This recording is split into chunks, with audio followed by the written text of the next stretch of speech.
Are we live? Yup. All right. Dude, the end of last week's episode, just immediately irrelevant. What? We talked about the TikTok ban, Oh my god. and it was gone for like 12 hours.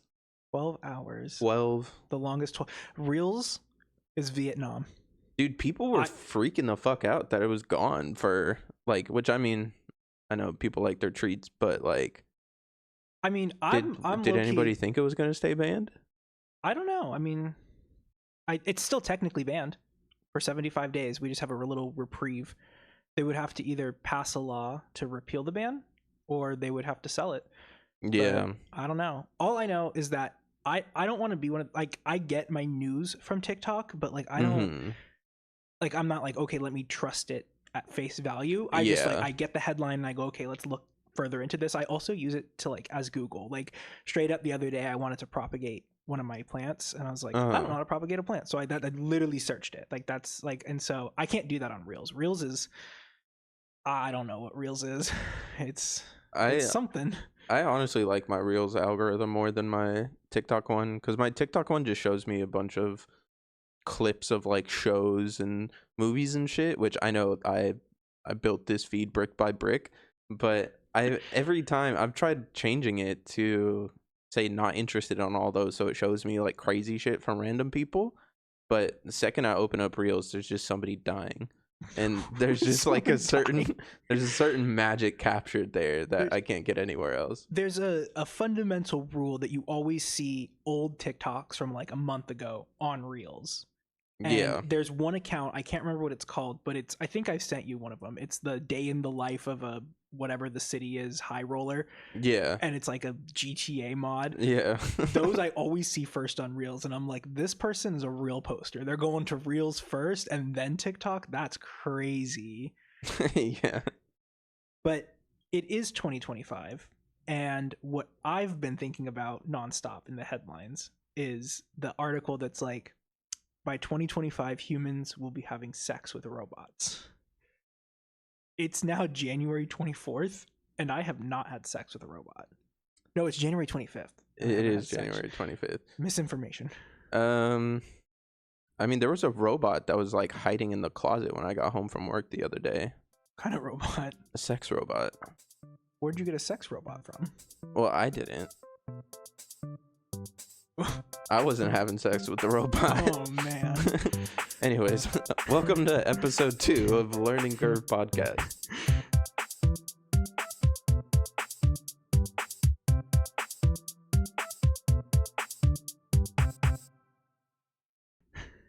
Should we introduce ourselves?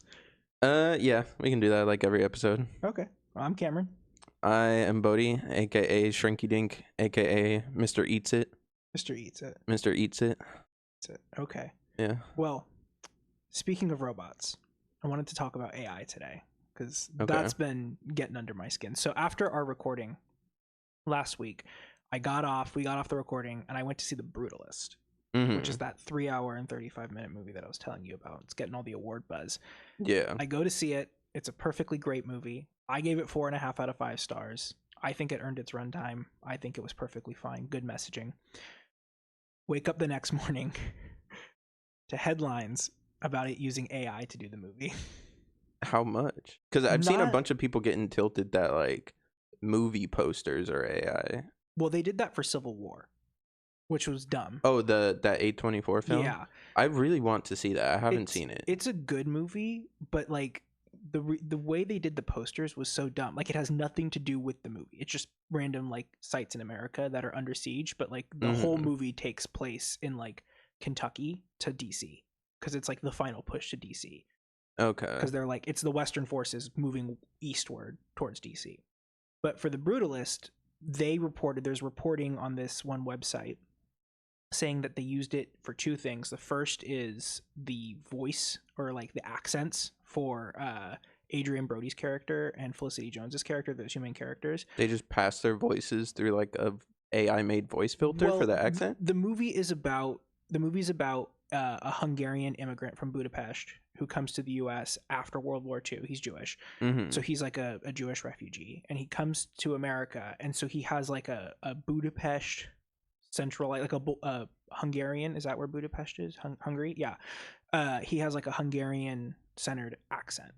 And I guess like he did the accent, but then they like fed his voice through some AI software that like fine tunes the pronunciation of certain vowels. And I was like, interesting. What is the point of that? Like, yeah. What are we doing here? You know, because it's like if you're an actor and you can't do an accent that you're supposed to be doing, perhaps you're miscast. Yeah, they also just have like coaches for that. Well, that's the whole thing is they were like, oh yeah, he went to a vocal coach for it. Dude, if he still couldn't do it, he needed to get the same vocal coach that Channing Tatum had for Deadpool 3. Did you see that? Wait, he was in Deadpool 3. Yeah. No. Oh, he played Gambit with that like I'm gonna make a name for myself. Yeah. I don't think he had a vocal coach. I think that was just him fucking around. I thought I saw he said he had a vocal coach. Oh, well, that's the first time I've ever heard a Louisiana accent like that. He did a fantastic Cajun accent. Oh no, I think it was great. Yeah. I think if it insulted a bunch of Cajun people, I'm sorry, but I think it was great. Falls under the definition of camp. But no, so they fed his voice through this, and now he's nominated for Best Actor at the Oscars, and I'm like, are we serious? Because that's not his voice. Like, it is 90% his voice, but like, at what point are we drawing the line? Because yeah, you know. And the other part of it that really pissed me off is, so if you haven't seen The Brutalist, there's like a minor spoiler in this, but it's not like a plot spoiler. It's more just kind of a visual spoiler. At the end of the movie, there's like they're in a museum of the main character's work. There's like an exhibit going on of all his work because he's an architect. And there's all these miniatures of all of these things that he's designed over his whole life. And it turns out that now they reported on this. They said that they did this, they used AI for this, and then the director, it seems like, is refuting it, but like no one has confirmed it one way or the other. But what the original report said was that they used AI as like a mood board essentially to like design these little miniatures, and then they hired real architects to come in and like build the miniatures. And so it's like, why wouldn't you just have the architects do the whole thing? What was the point of the AI? I mean, the whole point is just saving cost wherever you can, but at the same time, it's not like they were thinking of something like super outlandish or like never before been done. It's like this movie is based around a real guy, right? No, I don't think so. Uh-oh. I don't think so. Oh, okay. I didn't look that up. Well, either way, Brutalist architecture is not anything new. It's not. Well, it's not like, to speak down on Brutalist architecture, but it's not particularly complex visually. Like, it's a very minimalistic look. Like, it has a very distinctual look, and so it's like, it's not that hard to just come up with miniatures on your own. It made me like, you don't have to generate those and kill a tree. Well, that's the whole thing. It made me think of Late Night with the Devil. I don't know if you've heard of that. It was a movie last year with the guy from, very niche. He's from, do you remember in The Dark Knight when Harvey Dent kidnaps the paramedic, the quote unquote paramedic, and he has like a gun to his head in the alley, and Batman's like, he's a paranoid schizophrenic. What do you expect to learn from him? That was the Scarecrow. No, that wasn't the Scarecrow. That was just like some random like Arkham patient. No, it was the Scarecrow. No, it wasn't. Because he was the guy that had on MJ's, or not MJ, that's Spider-Man. Rachel's name tag. It was not Cillian Murphy. It was I forget his name. It's David something or other, but he's in the movie. He's also in Ant-Man. He's like he plays the guy that's like friends with T.I. in Ant-Man. I'm gonna have to look this up afterwards because I swear Cillian Murphy was not the Scarecrow. No, Cillian Murphy was the Scarecrow. That's like how it all started with Christopher Nolan and Cillian Murphy leading up to Oppenheimer. Nonetheless. So it's a movie with him. It's basically, he plays Jimmy Fallon. My brain is fucked right now that wasn't Scarecrow. It looks like him, but it wasn't. Okay. So he essentially plays, in Late Night with the Devil, he essentially plays Jimmy Fallon. Like, that's like the whole thing. So the movie is in the 70s, and it's shot as like a telethon on Halloween night. And he's like this kind of like falling from grace talk show host, late night talk show host. And so he brings in this person who's like possessed, and the whole movie's shot like you're watching the telecast. And so everyone was super excited for this movie because it was kind of this, it wasn't like original, but it was a very like fresh take on everything, super original idea as far as like the story goes. and it looked really good from the trailers. And then like a week before it dropped in theaters, it came out that there's basically like, oh, we're having difficulty, or we'll be right back, little cards that pop up. Came out that they used AI to design these cards. And everyone was like, what are you doing? Like, that's like a drawing. And so a bunch of people were on like Twitter, and they were like, yeah, man, like, I'm an artist. I'm not in the movie industry at all. Like, if you would have reached out to someone like me, I probably would have done it for free and just said, can you please put my name in the credits? And then can I have like permission to like put those images in my own portfolio for down the line? And so the people were like redrawing the images better. And like the skeletons had like 6 fingers. Like, it just looked awful. And so it like reminded me of that, of like, the creators of The Brutalist, the filmmakers, could have gone to like any architectural school and been like, hey, you know, architecture professors, can we get someone who would be interested in doing this? We'll provide the material, but we're not going to like necessarily pay for, you know, them to build it, but we'll throw their name in the credits. They can, you know, put this in their portfolio that they're now a set designer, that they're, you know, and I'm sure there's a bunch of architecture students who would have been willing to do that. Yeah. But they didn't. And so it's just lazy. And so it got me thinking about generative AI versus assistive AI, because it quickly turned into a whole thing of like very anti-AI stuff. And I'm personally fairly anti-AI, but I think people are lumping in what AI is into just one broad category. And I don't think people realize exactly how extensive AI is and how many different forms of it there is. Yeah, the thing that is currently pissing me off about AI is that when I was a kid growing up and I was told about AI and shit, I imagined like little fucking sentient robots that could be my friend and that I could have and like just follow me around like an R2D2 type shit. And a sex robot.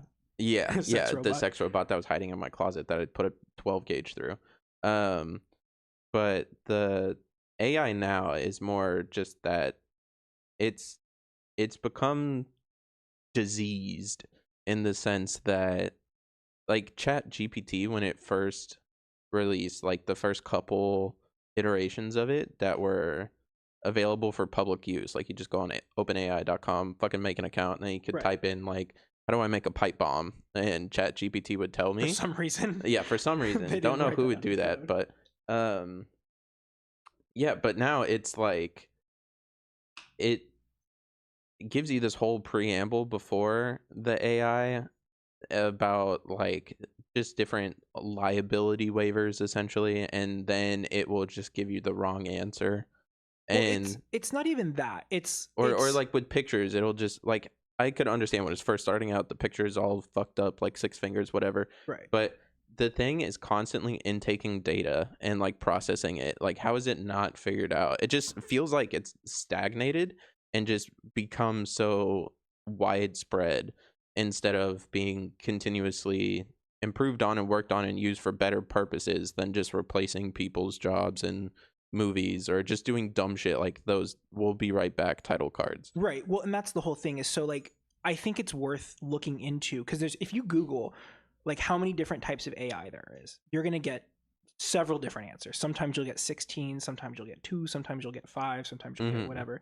I think it broadly breaks down into 2 categories: assistive and generative. And the type of AI I think that people are super against is generative, because generative is, first of all, it's super taxing on the environment, because the server space required for it is insane. Then they have to like, you know, cool those with a bunch of water. And then you also have, you know, it has to be trained on something. Yeah. And so, you know, when it's trained on stuff, you're kind of, you know, entering this realm of copyright infringement, right? So, man, fuck copyright. Oh, we're anti-copyright here?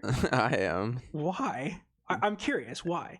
Just the current, like say I were to go out and make something, put it out into the world. Like, if someone just one-to-one takes that and they're just like, oh, this is my work, yeah, then I'll have a problem with it. But with the current copyright system that we have, even if someone were to take something, or if I took something of someone else's and actually transformed it, like I cut it up, put it into like a commentary YouTube video or something like that, that would still be considered copyright infringement. Well, that's the whole thing. I think you need to figure out like what fair use is, but like generative AI straight up like takes people's like hard work. Yeah. And like trains, like I can go into ChatGPT right now if I had the subscription for it and say like, generate me a Van Gogh image of Bill Clinton. And it would be able to do that because it, one, knows the photography of Bill Clinton, which is fine. You can Google Bill Clinton, but it then has to learn Van Gogh's style, which is like unique to him. Like, I don't think that Van Gogh, he's not alive. He hasn't been alive for a while, right? Yeah. But, you know, we definitely need to like set up, there needs to be a boundary set. And that's the whole thing, is they're training it on stuff. And then when you have to train a robot, you're getting all the biases of the people who are training the program. Yeah. And so you exclude some stuff. That's another thing that's like holding it back. Right.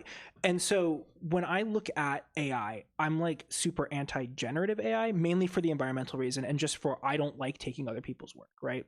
But a lot of people lump AI into like one broad category, but assistive AI has been with us forever. Yeah. I mean, and it is, I don't want to say good for the environment. It's not good, but it's considerably less taxing on the environment, which is great. It takes less server space, but it's been with us for so long. Like Clippy in Microsoft Word, that's AI. Yeah. You know, spell check, that's AI. And so I'm perfectly fine with that from like a moral, ethical standpoint, because it actually, and that's, I'm fine with it because it accomplishes something without taking the human aspect out of it. Yeah. There's even been some use of generative AI in movies that I think are, I don't want to say ethical, but like you look at it and you go, okay, reasonable. So in Dune Part 2, have you seen Dune? No, I haven't seen any of them. That's on my list. So of stuff, in Dune, but real quick, when you plug that in, it's gonna die. My computer? Yeah. Oh god. Okay, we'll be back. Technical difficulties.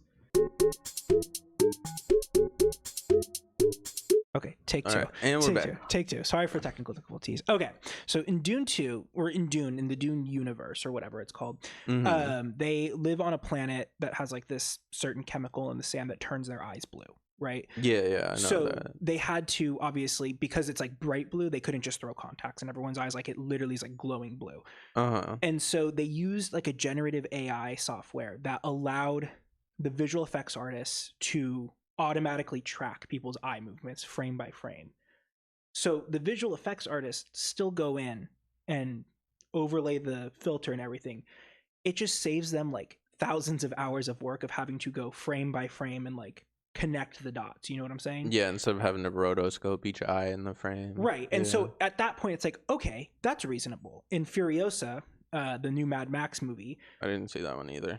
I've been so bad at watching movies. Like I said, that's what my thing is this year, is watching movies. Well, no. So with Furiosa, they have it's a whole saga of her whole life. So it starts when she's like a 7-year-old, and it ends when she's an adult from right before the Mad Max movie, because it's a prequel. And so Anya Taylor-Joy plays Furiosa. And so what they did is they basically used this AI software that mapped Anya Taylor-Joy's face, right? And it overlaid it onto the young actress's face, so that it kind of made it look like she looked more like Anya Taylor-Joy, which is something that they would do anyway, but it allowed them to automatically map the facial movements to match Anya Taylor-Joy's like facial structures and how her face would move. So rather than, rather than eliminating the VFX artists completely, they were still very much involved. And that's my thing, is generative AI typically tries to cut out human aspects. Oh, we got a guest. God damn it. Okay. Pause. All right, take 3. All right, take 3. Surely these technical difficulties will continue to happen. Hopefully. So generative AI tends to cut out the human work. And I think that's really one of the big things for me, is I don't like that aspect of cutting out human work, because it's a slippery slope, right? But when I look at AI as far as assistive, there's things like AI that detects cancer. Super, super helpful. Yeah. There's AI that's been everyone is mad right now about Apple and Google forcing AI onto their phones. Apple's had AI for so long now. Yeah. Since at least I did a deep dive back since at least iOS 9. Mm-hmm. Because in iOS 9 they introduced this thing where like Apple or the phone tracks like what you do in a day, so that it can like create shortcuts. So like it knows like what was the first iPhone that was on? Because I don't know when iOS 9 was. Was that like iPhone 4? I want to say it was iPhone 6S. 5? I want to say it was 6. I think it was 10 years ago. Okay. Is when iOS 9 came out. So it was like Okay. mid 2010s. So they had I watched like clips from the keynote because I remember the functionality of it distinctly, but basically it was like what they talked about was like, oh, it knows that you go to the gym Monday through Friday from 6 a.m. to 7:30 a.m. So when it knows you're at that location, it knows that you tend to listen to podcasts because you listen to podcasts while you walk on the treadmill or whatever. So it will automatically pull up the now playing tab before you even have to open a podcast app. Yeah. And it will just suggest the podcast that you always listen to. Or if music, it'll suggest the music you listen to. If you notice, I don't know if you put stuff in your calendar on your phone. I do. I don't. Whenever I put something on the calendar in my phone, it will automatically suggest. So like if I put movie, right? If I like buy a ticket on Fandango to a movie, it puts it in my calendar. And then let's say the movie's at 3:30, at 3:30 it'll say turn on do not disturb because it knows like what I'm doing. That's AI, and that's inherently helpful. I mean, it's going to take me 5 seconds longer to go in and do it manually and be like, oh, let me go turn on do not disturb. But like it automatically doing it is assistive AI, and I don't think that's like inherently bad. And it kind of frustrates me that people lump them both in because assistive AI is actually quite good. Yeah. I think them getting lumped together is just an issue of marketing because like I was saying earlier, there's the AI feels generative AI especially feels so like widely forced and implemented into a lot of stuff nowadays before I feel like it's really ready. And with a lot of these assistive tools that have been around for a while, like the eye frame tracking, like I don't disagree that that's helpful. I do disagree that it should be called AI though, because there's nothing like, to me, artificial intelligence is supposed to be able to take in data and learn, whereas stuff like these assistive tools are more, they're not really learning per se, they're just more assistant. What is kind of redundant now that I'm saying it, but it's like it's all being, instead of learning from the stuff that it's intaking, it is just issuing or processing commands that it already knows how to do, and it's processing it like locally as opposed to going out to a server and like churning through all this data to come up with something. And I think calling them both AI, like Photoshop, I know, is like just riddled with AI now. Like they have the generative stuff. That's the whole thing is I use AI to edit my photos, and I never tell anyone this because I'm afraid of the backlash, but it's like, well, it's coming now. Oh no, I'm gonna get canceled. So there's a picture I took out where we used to live, and we were in like a field. We were in one of the alfalfa fields, and I took a long exposure of the stars, and it's like nice and curvy, but then a car drove through the background, so you can see the streak of light going along the bottom of the picture. So to edit that out, normally I would have to zoom in and like individually clone pixels so that it didn't look weird. The new AI feature, I just highlight that stream of pixels. It knows that, and I type in like remove streak of light. It knows what I'm trying to do, and it automatically deploys the tools that it needs to do. It takes like a couple minutes, but like it cuts down the time from like hours to minutes. Yeah, and that's where I'm like, that, I don't know. I feel like there should be a different term for that than AI. So, which I think if we are going to, as a species, widely implement artificial intelligence, it should be for things like that, things that make people's lives easier without completely replacing them. Right. There was a tweet that I saw that essentially was like, I want AI to do my dishes, to do my taxes, to fold my laundry. Yeah. I don't want AI to do my hobbies for me. Yeah. That's what I hate. I hate when I get on like Twitter and I see like a blue check mark and they're like, oh man, use this AI feature to like paint a picture. Yeah. Now you're an artist. No, you're not. You didn't do anything. You typed a command and you're a coder. At very most liberally, you're a coder. because you typed a command into a computer. Yeah, so it's like that's always the thing with like the advancement of technology. Realistically, technology as it advances is supposed to make your life easier, give you more time in the day to do your hobbies. right. And like the printing press, for example, before we had that shit, motherfuckers had to just write down newspapers and then deliver them like that. And that was one guy's entire life. Being the guy that gets like the one that's written the most recently after like 6 hours of writing the same Yeah, thing. it's all like just sideways on the paper and smeared and shit. But then printing press comes along and now it's like, okay, I can bang out fucking 100 of these in like 10 minutes. I just and it's done.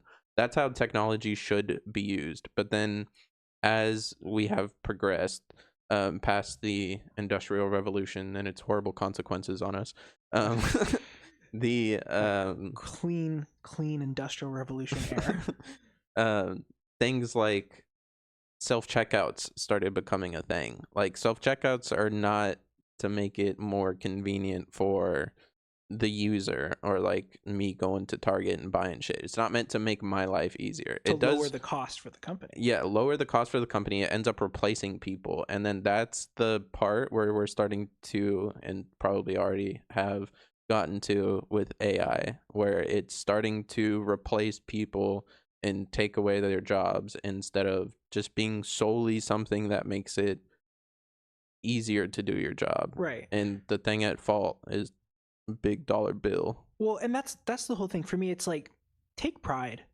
in what you do. Yeah. You know, like I used to feel super good when I was in grad school and I would write like a 50-page research paper. Mm-hmm. I felt so good at the very end, you know, hit and submit. Like I wrote that myself.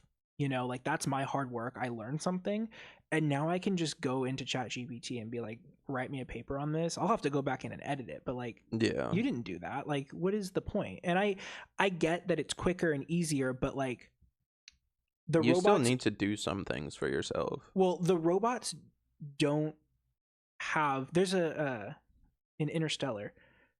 There's a scene. It's, do you remember Interstellar? Did you watch Interstellar? Is that one of the movies you haven't watched yet? Yes, I have watched Interstellar, I promise. Okay. Do you remember when they're on the ice planet? Matt Damon's character tells Matthew McConaughey's character they were going to send robots on the mission to the new galaxy, but they couldn't because robots don't have an innate sense of survival and fear. Yeah. That's exactly what it is like robots understand the command of write an essay, but they don't understand the command of like write an essay that flows the right way. Yeah, or like tries to invoke a specific emotion in somebody. Right. They just simply write. Like if you tell it write a convincing essay, it's going to probably scrape the internet for the formula on writing a convincing essay or a whatever the type of format is called. I forget the word. Mm-hmm. And an argumentative essay. And it's just going to do that piece by piece by piece and have no like actual body behind it.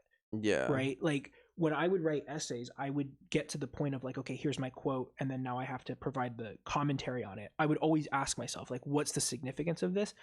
AI is not doing that. Yeah, they're just going to Ben Shapiro facts and logic, the fucking thing. It's just spitting out like the surface level facts. And that's like, it's like, I just feel crappy consuming stuff that's not like handmade because like there people spend so many hours painstakingly creating things and it's beautiful. Like stuff is beautiful, like the statues from the Renaissance. Yeah. Like those were painstakingly crafted and now it's like you could just be like, oh, let me 3D print this, and it's like, yeah, but why? Like the appeal of stuff like that. I like 3D printers. Well, 3D printers are cool, but the appeal of stuff like the statues from the Renaissance is that like Michelangelo was achieving that with a hammer and a chisel. Yeah. Like if you tell me, oh, this computer wrote a 10,000 word essay in 5 seconds, of course. But if you tell me you sat down and busted out a 10,000 word essay after reading, you know, a dozen books and, you know, a bunch of research papers, like that shows commitment on your part. And that's the whole thing is like, if we have nothing to do, what is the purpose? Like what is our purpose if all we're doing is just giving one line commands and everything's done? Like what purpose do we serve? You got more time to beat off. That's true. You're not wrong. But then we live in a society where the ultimate goal is to make money.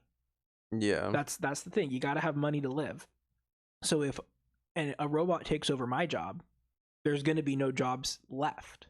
Yeah. There's no jobs left if robots just do everything, right? Other than maintaining the robots.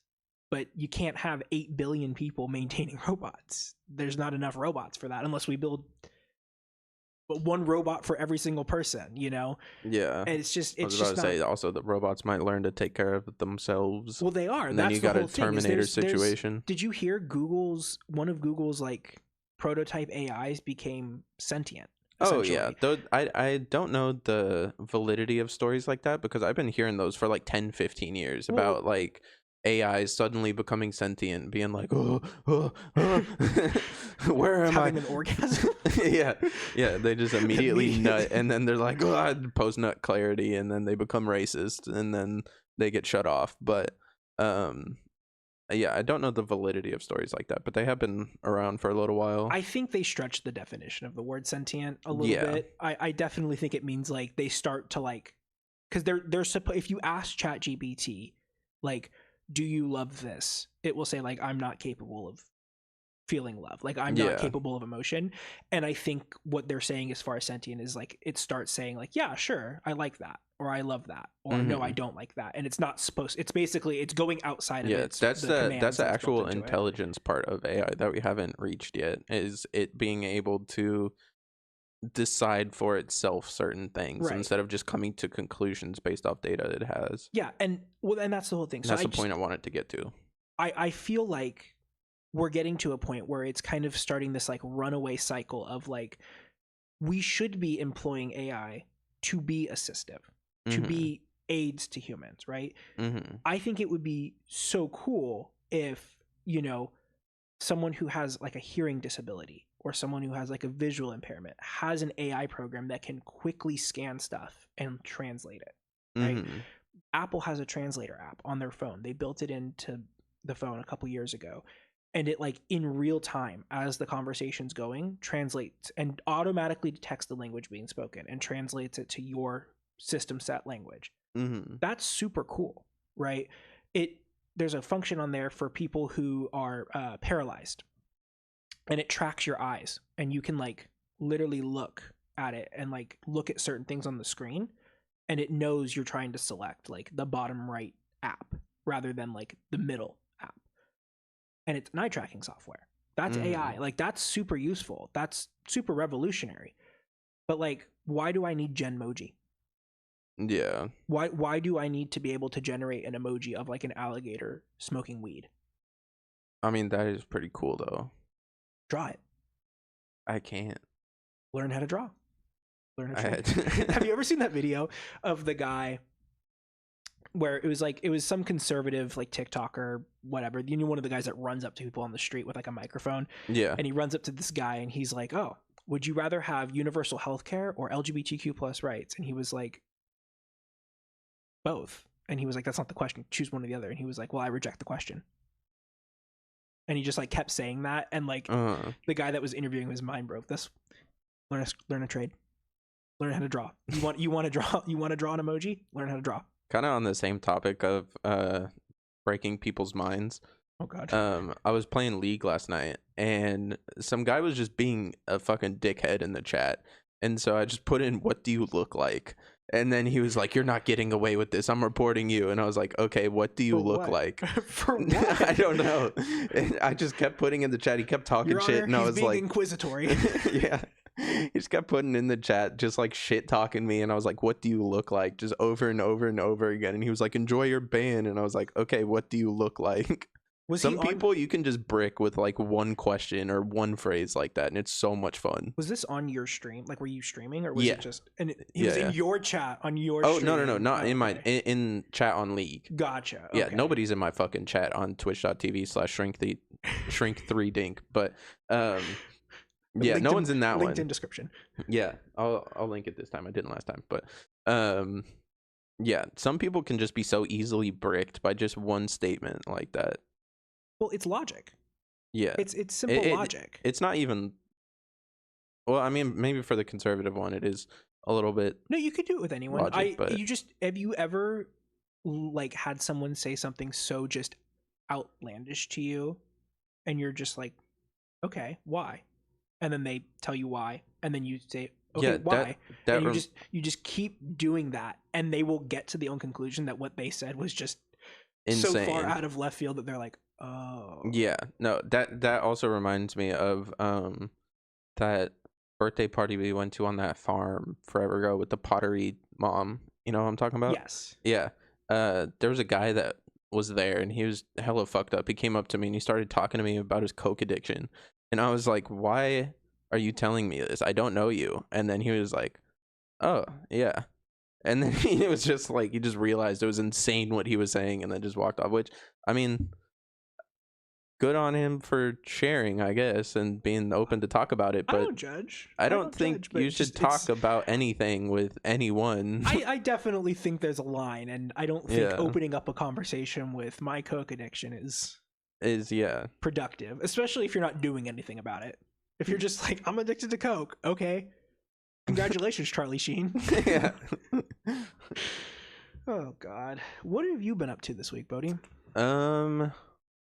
What have I been up to? I worked a lot. I learned how to rotoscope for the fucking intro for our video. Because just like the static image with the background playing, I was like, this is fucking boring. How can I like spice it up a little bit? And then I made it all like wavy and like move and shit. And then I was like, well, you can't read the words. And so I was trying to figure out how to cut out the words and like overlay them on the wavy image. It took me like 45 fucking minutes, but I learned how to rotoscope and like cut out the words and overlay them. So that was cool. You learned to trade. Yeah, I learned to trade. You didn't use AI. Thank you. Yeah, no, the shit I have doesn't use AI.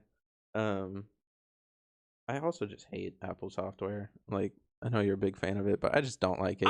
I'm a fan of it because of the stuff it's just, it runs certain things more smoothly. I totally understand people who are like, oh, I'm a gamer. I like have PC because like, you know, certain software that I run, but like I literally use my laptop for Lightroom, Photoshop, and like Word documents. And that's pretty much it. I don't use it for anything else. I just need it for the processing power for my Photoshop images.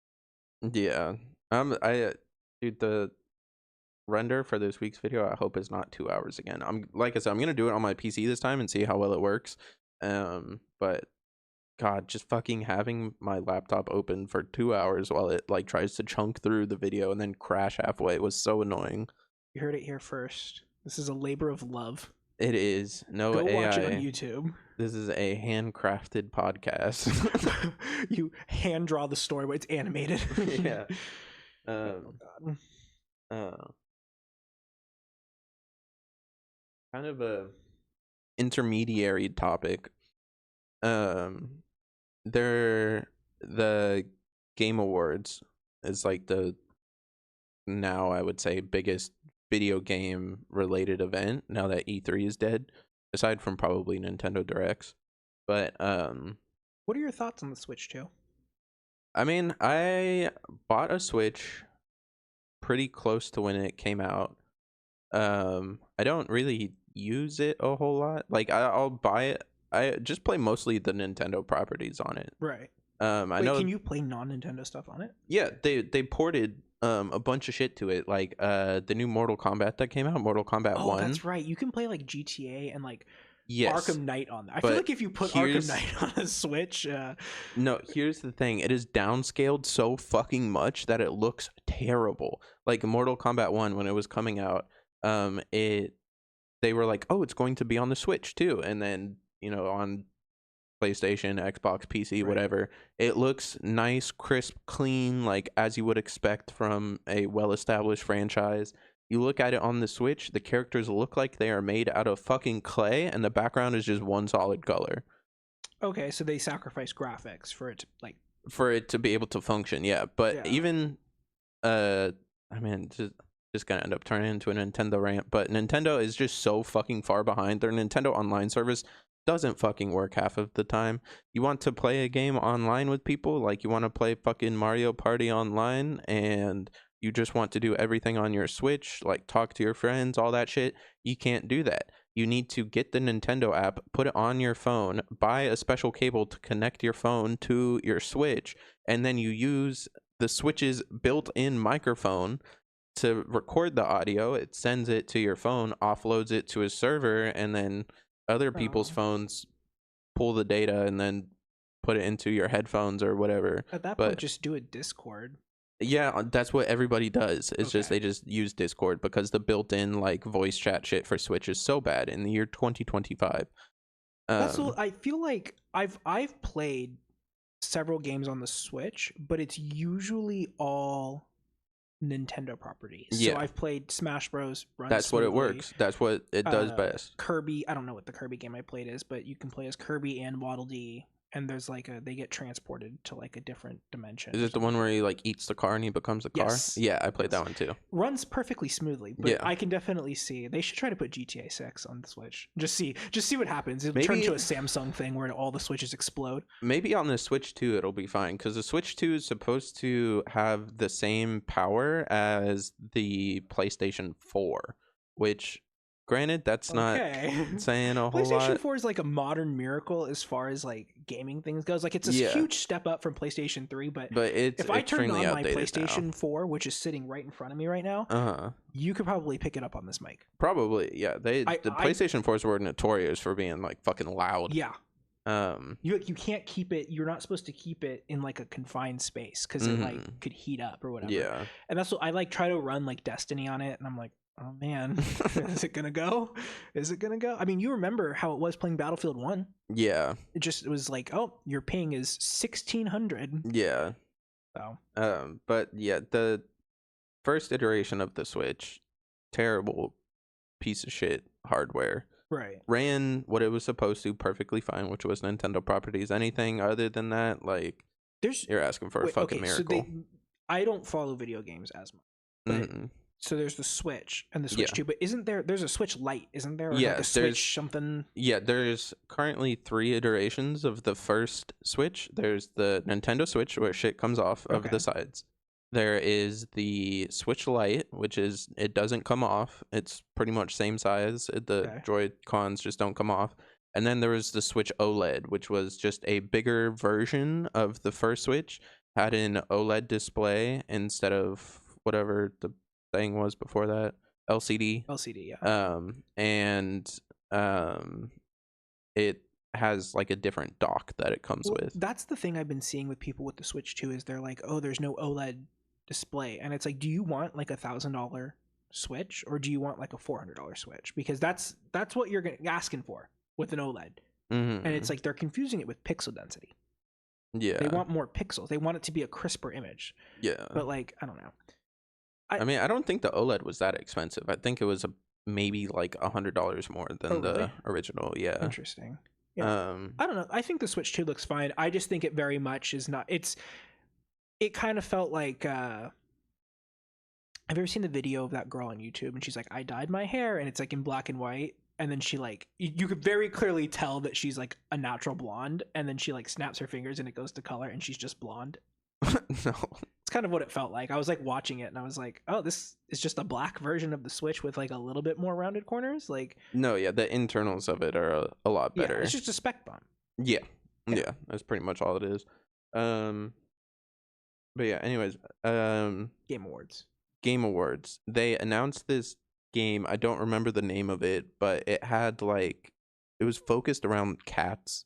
It was like some like weird cat game. Not weird, but it was like some cat that's not game. The one that's out now, right?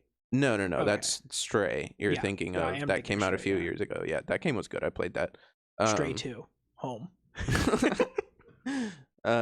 The studio, in quotation marks, got in trouble shortly after it. They revealed it on the Game Awards. They started talking about it. They were hyping it up. They're like, oh yeah, like new game coming out eventually. But the entire thing, top to bottom, built by AI. The code, the artwork, everything. What did they do? Like, they did absolutely nothing. And they brought it to the Game Awards and they're like, hey, give us a spot on your show so we can advertise this. and I don't know if it's been canceled, but I haven't heard anything about it since. So that's crazy. They got games like that coming out, and they announced a Wolverine game 4 years ago, and we've heard nothing about it. See, that's what I keep up with. I keep up with like single player games. I'm not a huge like multiplayer game, but like, God, frustrating. Yeah.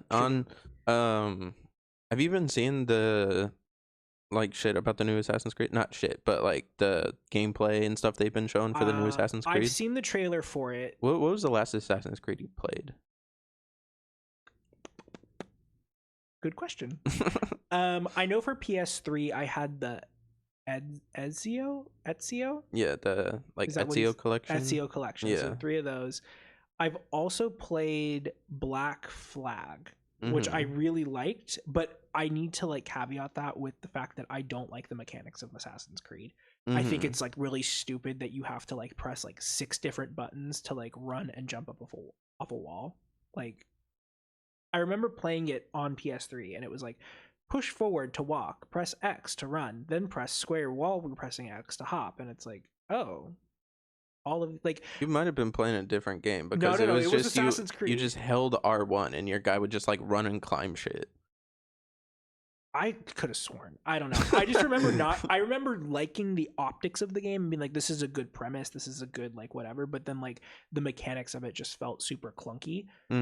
But I've played that. I've played the French Revolution one, but not like full way through. Like I just played it like at someone's house for like 30 minutes because this is cool. I've always thought it's weird that you have a character who's very clearly inspired by samurai. And they've never made a feudal Japan one, and now they're finally doing a feudal Japan one. I think it's them trying to kind of save the franchise because, like you said, a lot of people have been asking for like a Japan-based Assassin's Creed for forever, and it is now finally coming out as the franchise is kind of like dying.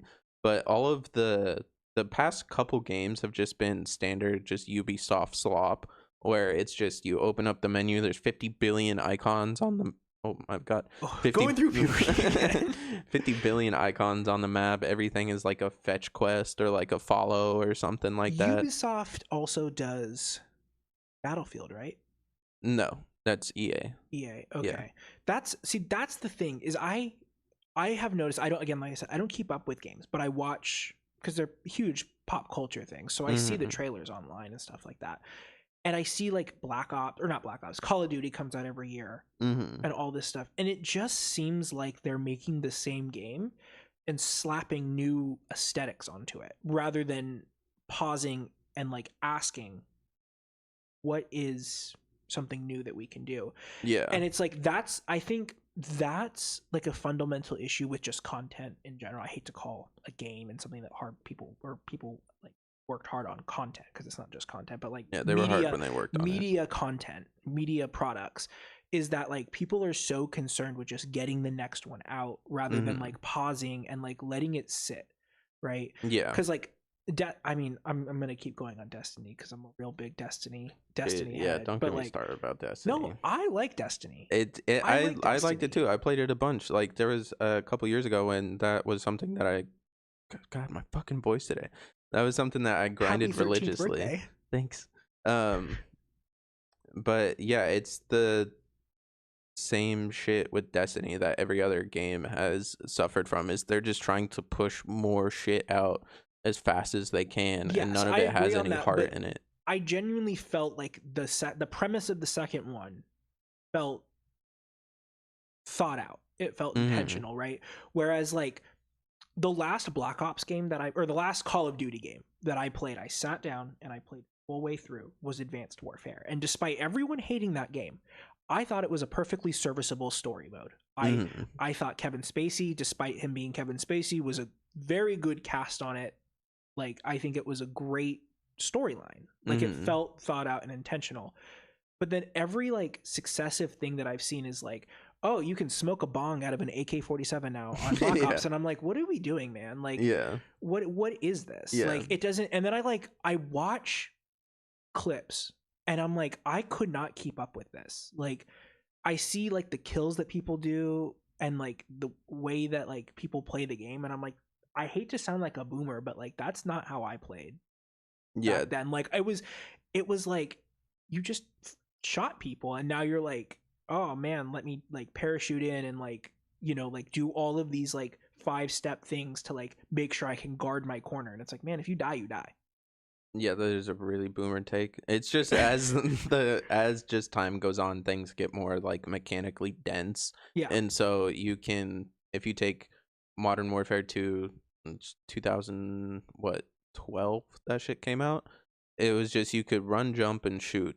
Right. And now in the new Black Ops, they have actually um innovated on their movement system a tiny bit, Right. which is more progress than I've seen in Call of Duty in forever. But now they have like omnidirectional movement. So now instead of just being able to sprint forward, you can like walk left, walk right, walk back, where you're just on like a strict like kind of XY plane. Right. You can now sprint like backwards. You can like dive to the side and shit like that. Which I think that's handy. What I guess what I'm getting at is it seems very bloated. Oh yeah. Right. So like I don't play a lot of video games, so I get stuck on the video games that I used to play a lot of. Mm-hmm. And for me, like the mechanics of Battlefield 1, the World War One game, felt exactly what I think first-person shooters, at least those type of first-person shooters, should be, right? Because for me, again, Destiny is like my ideal shooter. But if I'm playing like a war game, I think Battlefield 1 is like my ideal thing, where like you just had a few guns to choose from. You could, you know, modify them a little bit, but it didn't feel like there was all this like bloatware on it of like extra crap of like, you know, you could customize your guy, but like, why do you need, like, I get it, you want to like put your guy in like a funky outfit or whatever, but like, yeah, but you don't need to be Nicki Minaj. Yeah. Well, that's the whole thing. Like Nicki Minaj is there, you know. I remember when Fortnite came out, and I played Fortnite like when it first like started, and I was like, okay, this isn't particularly for me, but like whatever, it's perfectly serviceable. And now I'm like watching a clip of like Godzilla like fight like Batman, and now they're talking about Hank Hill from King of the Hill like being on there, and then like I don't know if you saw, they put Mariah Carey in there over Christmas. Like there was like, they put like a big giant ice block in the center of the map, and they were like, all will be revealed on December 1st. And everyone was like, this is 100% Mariah Carey. And then like on December 1st, it defrosted, and like she came out, she's like, it's time. That's insane. And I was like, it's funny, but it's just like, I like imagine going into a coma when Fortnite came out back in like 2017, 2018. And waking up today and being like, oh boy, I can't wait to play Fortnite. And then you're like, okay, let me choose my character. And you're like, do I be Godzilla? Or do I be Mariah Carey? Yeah. Like, I think it's cool of all the deals and stuff, but it's just like, I don't know. I just think that there's a lot of like with those games, they focus too much on like what's the next thing rather than letting it sit. So like with Assassin's Creed, I liked the idea of Black. I think if you were to ask me, you're making an Assassin's game, right? Here's the first Assassin's Creed game. Where do you go next? I would say pirates. I would say ninjas, and I would say samurai. Samurai and ninjas are kind of interchangeable because they're both from Japan. Yeah, but like, and they're both going to be in the next one. Like you get to pick samurai or ninja, which do you want to play? But like that's like you think assassin, right? I would also say it would be really cool to have like a CIA version of Assassin's Creed game, like a 1980s kind of thing where you were like a CIA agent, like overthrowing governments or whatever, but like in a good way. In a good way. You want a Cuba Assassin's Creed? The Bay of Pigs. Yeah. During the Cuban Missile Crisis, you're running around just assassinating people. Well, if they give me a JFK skin, yeah. But the game ends in Texas. Oh no. That's what I'm saying. Everything is like so bloated, and a while ago, I did a little bit of research on this, and I wanted to make a video on it, which I kind of stopped researching and writing the script for, but I might go back and pick it up now. But everything is just so... The video game industry is, as of... I was researching this like mid last year, so my numbers are from 2023. But the video game industry made... 2024. Well, no, I was researching it in 24, so my numbers I was looking at were from 23. Gotcha. Yeah. Gotcha. The video game industry overtook the movie industry in terms of like how much money is circulating through it. That's well, like a couple years back, microtransactions. Because of microtransactions in China. Mobile gaming specifically in China is infinitely bigger than anything here. They're gonna ban video games next. They're trying to. They said Tencent, which owns it's a China-based company. It's a holdings company for a bunch of different large video game studios like Blizzard, Activision, Riot. Hot take. Banning Activision would be a net positive for society. I'm so sorry. Yeah, Activision is falling off. Activision and EA. Ban them both. Yeah.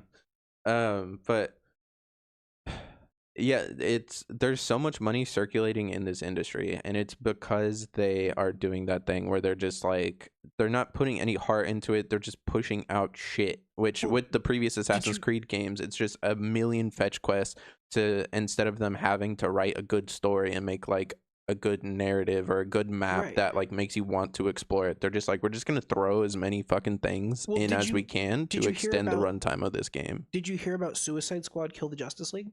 Oh yeah, that was dead on arrival. Well, no, did you hear how it ended? Because they stopped live service for it. I heard they stopped live service for it. I heard that they tried to push like some big update like pretty soon after it released that everybody hated, but I'm not too caught up on it. So from I didn't follow the whole like fiasco at launch but from what I understand, the way they advertised it and like showed it off was not what happened. Yeah. And no one knew it was a live service game until launch as well. And that was like, that's why it was like dead on arrival. Same with Gotham Knights. Gotham Knights, I played a little bit of it, and it's not as bad, but it's still like, okay, whatever. Like, super middle of the road, 5 out of 10 game. But they ended Suicide Squad Kill. I never got it because just whatever. Like, it didn't seem appealing to me. And like, it seemed appealing until launch, and then I heard all the troubles, and I was like, yeah. They ended it because they ended live service, so they were like, okay, we got to wrap this shit up. They ended it by revealing, first of all, it wasn't even a cutscene. It was a comic animated like cutscene. So it looked like a motion comic.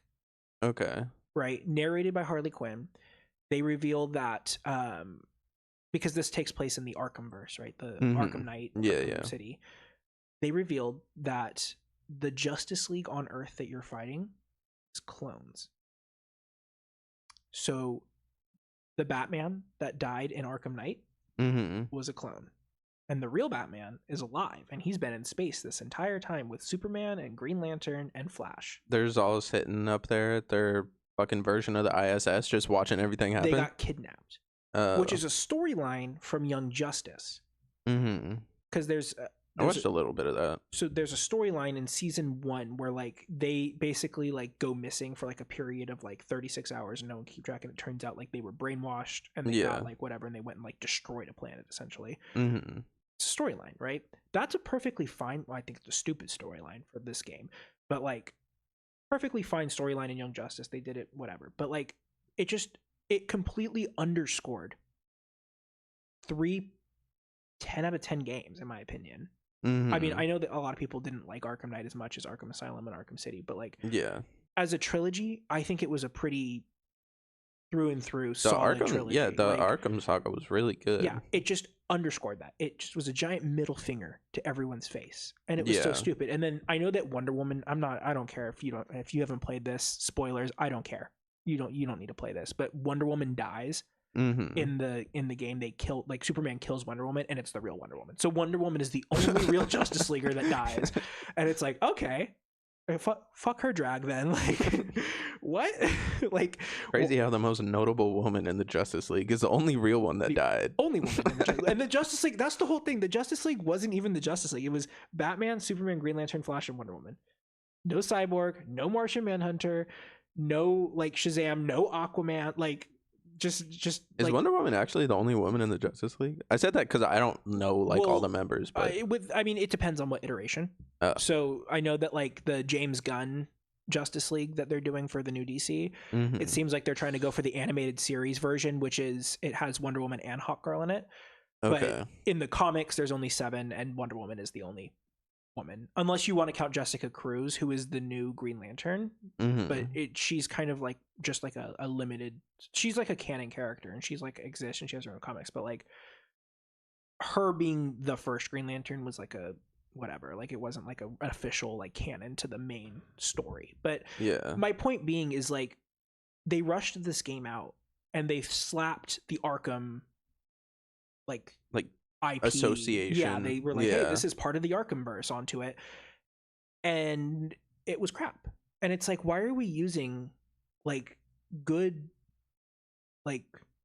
products to advertise it? And I think that's kind of what it is with Assassin's Creed, because I remember when Assassin's Creed first came out, everyone loved it. Yeah, like it was like it used to be a really good franchise, and it seems like, I don't know, at least from my perspective, from someone who's never played them, it seems like they're very good at like being like, what if, and then they insert the idea and everyone's like, oh, that's really cool. What if they're pirates?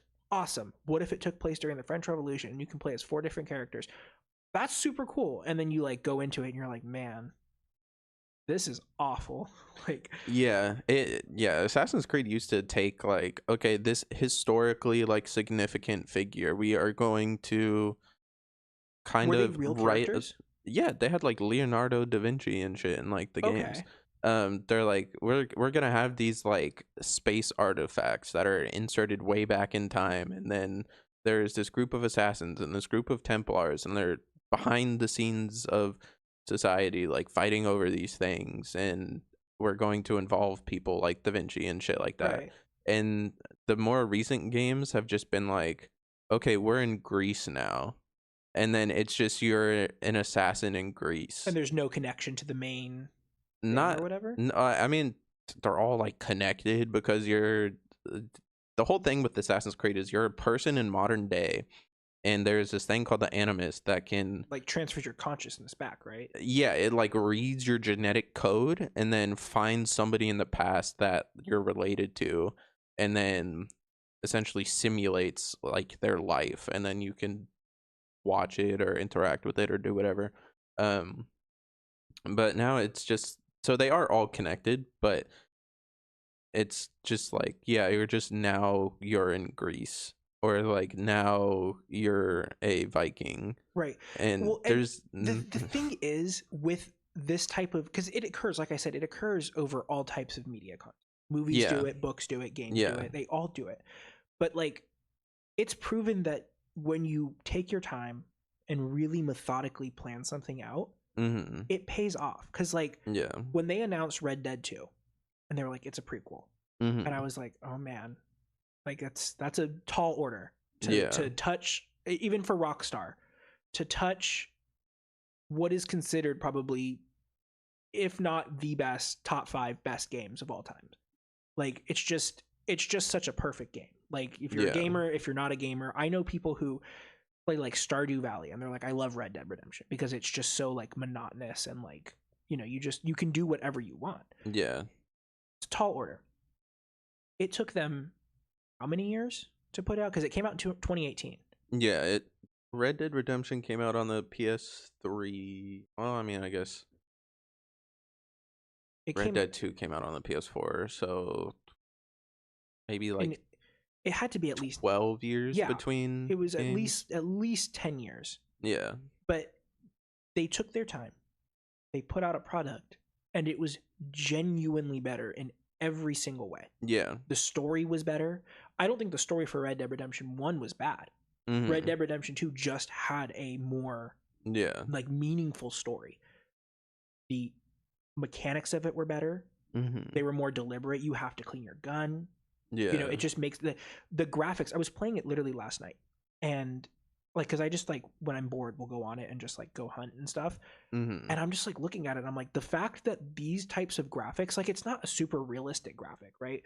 But like, I'm looking at this on a PS4, like that level of achievement for a game that came out for PS4 and Xbox 360 or Xbox One. Xbox One is insane. It came out almost 10 years ago. We're going on 7 years ago, and the game looks so gorgeous, you know? Yeah. And so it's like, when Rockstar proves that if they take their time and like deliberately put something out, it pays off. And that's why I've always like questioned with like Call of Duty and Assassin's Creed is, why are these coming out every single year? Why wouldn't you like put one out, let it sit for 2 years, and then say, okay, here's another one? Like, yeah, and a lot of the Call of Duty heads will counter that by saying like, oh, well, it actually, they are taking a couple years on it, because it's like 1 year Treyarch will be doing it, and then they'll have like breaks in between, essentially, where like Treyarch will release a game,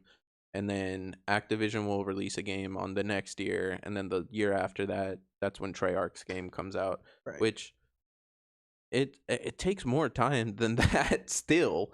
Like, Well, they're you're just developing it dumping for out shit. You're just copy right. paste. Like, let me upscale this a little bit. Well, no, and that was the whole thing. Do you remember Battlefield 1 to Battlefield 5? Yeah. Like it was literally Battlefield 1 with Yeah. a World War II skin on it. Yeah. And I was just like, why did I pay $80 for this when I could have just simply Kept playing Battlefield 1? Yeah. You guys could have put a DLC.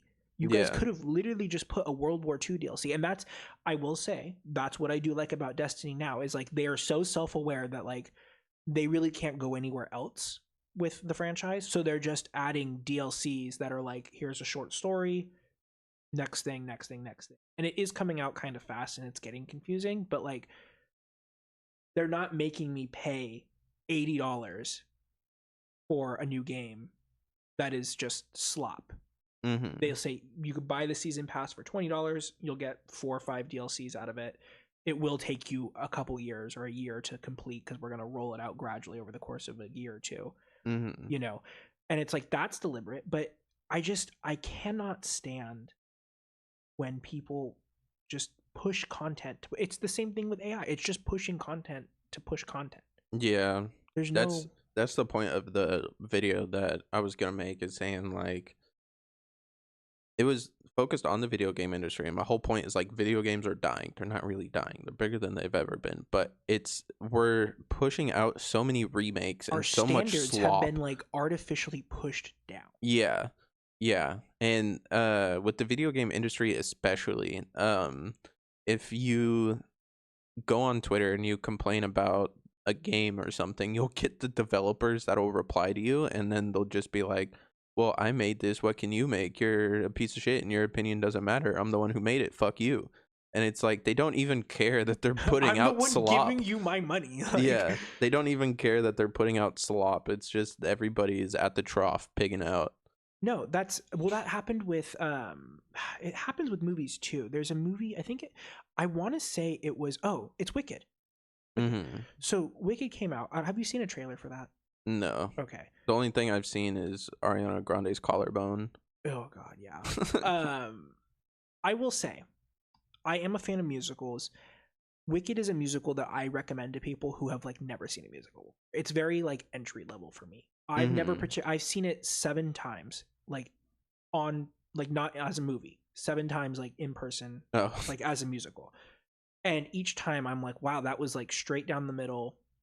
I didn't hate it. I also didn't really like it that much. Mm-hmm. But like, it's perfectly serviceable to most people because it's familiar, like characters and everything like that, because it's Wizard of Oz.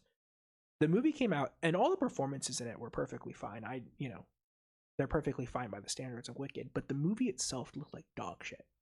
Like the lighting was so fucking bad. And the thing is like, you're in this whimsical land and everything just looked washed out by the backlight. Yeah. And so people were like naturally commenting on that. And then the director wasn't like online, like on Twitter, like responding to everything. But like, it seemed like I kept seeing like, John Chu responds to criticism of this, John Chu responds to criticism of that. And I'm just like, first of all, stay offline. Like, you don't need to respond to every little thing, right? Yeah. But at the same time, like, that's your job as a director, is like, you take in feedback and like you learn what audiences like and what they don't like. And I'm not telling you that you have to craft your art, because some people, you're going to create art that some people just don't vibe with, right? Yeah. Like David Lynch, super good example of it. Not a lot of people like David Lynch's movies. Like, he's very respected in like the film community, but if you pull someone who goes to the movies like twice a year to see like a Marvel movie and sit them down for a David Lynch movie, they're going to be like, what the fuck is this? Yeah. Like, this movie's about nothing. That's fine. I'm perfectly fine watching a movie about nothing. Like Mhm. I enjoy movies like that, but you still have to like make the movie watchable, you know? Yeah. You can't have a poorly shot movie, a poorly lit movie, a poorly sounding movie where, you know, every other word is like super quiet and then one character's lines are super loud. Like, you know, Yeah. there's an actual like production to it that you have to take into account. And it's just like, don't, when someone criticizes your movies or your product, like, you don't have to respond to them and you don't really have to pay attention to that. But if your goal is to sell something, maybe you should take that into account. Yeah. Especially I think video games are art. Like it's an art form, right? It's like I could never do that, right? But if I'm shelling out $110 for a game, which is like standard now, because you buy a game and then you buy the DLC and then you buy another DLC and then you have to pay for your online service once a year. I should still be getting a good product. I expect a good product. Like I don't necessarily have to agree with the storyline or whatever, but like it should be playable. And that's the whole thing is like with like Battlefront 2, right? I have been adamant that I think the original Battlefront 2 is like the peak of Star Wars games. Like there's not another Star Wars game, maybe besides Force Awakens for the Wii, that I enjoy better. Force Awakens for the Wii? Yeah. Is that what it's called? Force Awakens? No. Are you talking Force Unleashed? Force Unleashed. Yeah. The one where you're like the bald guy. Eminem. Yeah. I just like it because you get to like actually swing the lightsaber around and not just like a joystick or whatever. But like I played that shit on my DS. That shit was crazy because you had like five different buttons on the bottom and you had to and like combo them to do different force moves. Playing a game like that on a DS is insane work. Yeah, I had a fucking list in my brain of just different buttons I needed to press in what order to do combos. I had Guitar Hero for the DS. Oh, I think I had. You had like insert it into the Game Boy slot. Yeah, I had the little thing that went into it. My grandma got it for me, but I never had Guitar Hero, so I couldn't do anything with it. You could control it. They're controls. You could play regular games like that with the Guitar Hero thing. Oh. I used to play I didn't know that. Animal Crossing with the Guitar Hero thing. It's so fucking stupid. But no. So like I'm so adamant that like Battlefront 2, the original one, was like the peak of Star Wars games. Like it did its job perfect, right? I've always maintained that I think, is it EA that did that game? Whoever developed Battlefront 2 back in the day, it was Lucasfilm Games. Okay. Yeah. I've always maintained that they could straight up take that game, slap it through Unreal Engine, and just tighten up the graphics, make it look a little bit more pretty and more modern, change absolutely nothing but just making it look a little bit better, and then I can play it on the PlayStation 5. And I would quite literally give them my credit card and say, you can max this out. They did that and it failed. I heard about that. Yeah. But my point being is like that's like my ideal Star Wars game, right? The new Battlefront 2, I don't particularly like the story, but once they patched everything, that's another thing, is like the patches, right? Yeah. Once they patched everything, I was perfectly fine with the game. The game functions perfectly. I don't necessarily like the story, the story mode, and I don't necessarily like all the online modes, but like I go on and I think it's called like Galactic. Is it Galactic Conquest? Old Battlefront? No, the new one. The new one with like 64, where it's an all-out thing where you have to like capture the and then you go up to their ship, and then it's like the three. I don't remember what that's called. Whatever, but that mode was fun. That's perfectly serviceable. Like, and that's the whole thing is like once they patched it, it worked fine, and I was like, okay, I paid $80 for this, but it's still entertaining. I can still go on it and play it. The mechanics of it are fine, but don't give me content that's broken. Yeah. When I get it, right? Don't give me a movie like the Justice League theatrical cut where the CGI just straight up wasn't finished. Yeah. Don't give me a game where you're like, okay, here's the game, but also you can't use a super like important function because we're launching it.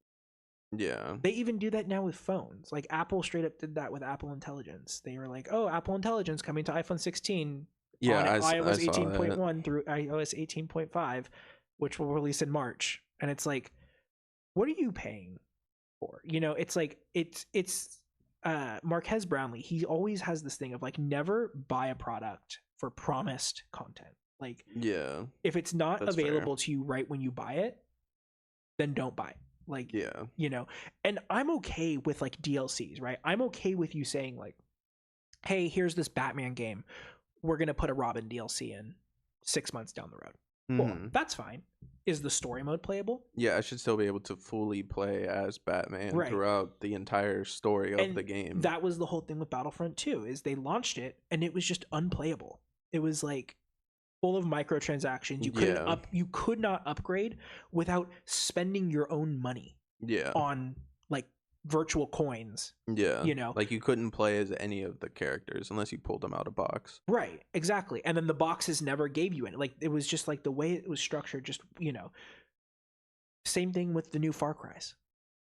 Like Far Cry 3, Far Cry 4 are all great, and then you get to Far Cry 5 and everything is locked behind a goddamn box. Yeah. You have to like I'm fine grinding, but like it was just unplayable. Like you could not feasibly complete the games unless you paid more money for it. And it's like, if I buy that disc, I should be able to do the game.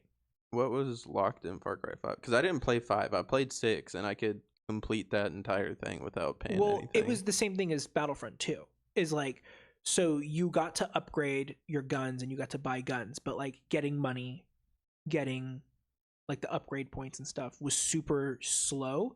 So like by the time you were more than like, because Far Cry 5, in a nutshell, you're trapped as like the marshal or whatever you are, right? Yeah. There's 3 sections of the map, and then they each have their own kind of like boss, and then there's like the main bad guy that you get once you beat all 3.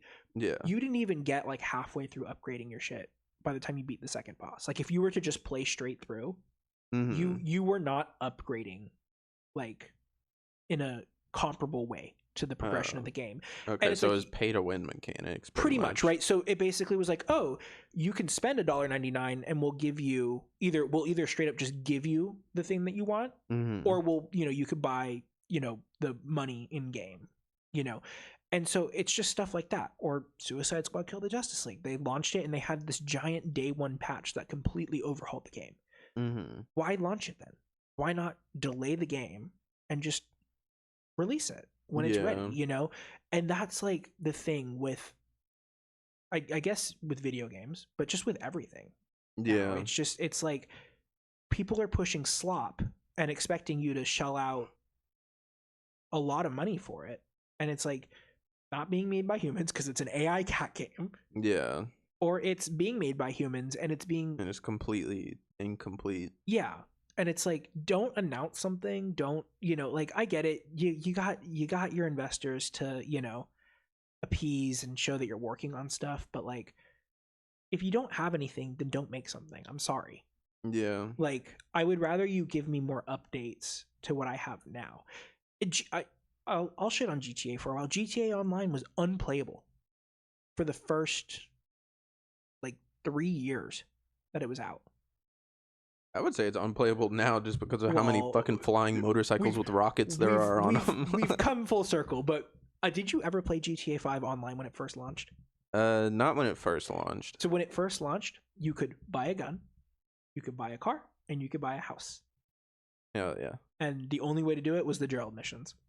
Hell yeah. That was it. Like it was super like minimalistic. There was no story behind it. There was no like anything. And so they like overhauled it in like a, incremental update or whatever.